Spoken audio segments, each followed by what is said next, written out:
Bonjour à tous.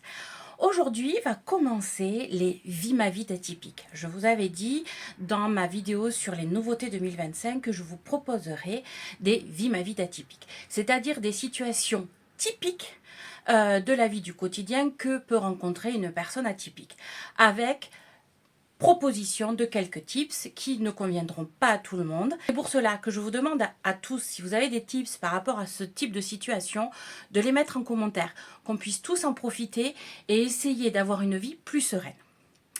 Aujourd'hui, on va parler de Vie ma vie d'atypique en situation syndrome du caméléon.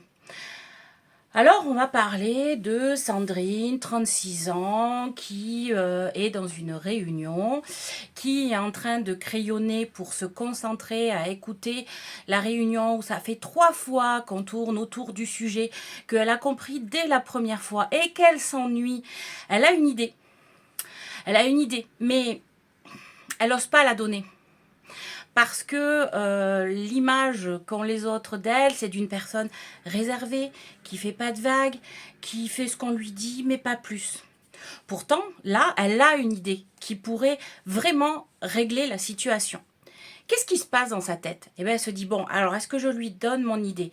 Mais si je donne mon idée, qu'est-ce qu'ils vont en penser? Qu'est-ce qu'ils vont me demander? Ah mais non, mais après, il va falloir que je fasse ça, ça, ça. Ah mais non, mais il va falloir que je m'explique, que j'argumente, mais qu'est-ce que je peux faire? Mais et puis si je le dis pas, on va pas se rendre compte que je suis capable de le faire.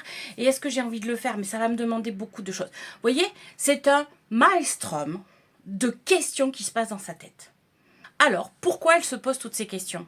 Eh bien, elle se pose toutes ces questions parce que elle souffre du syndrome du caméléon. S'adapter plus que nécessaire à la situation, à l'environnement où elle est, en fonction de ce qu'elle pense qu'on attend d'elle.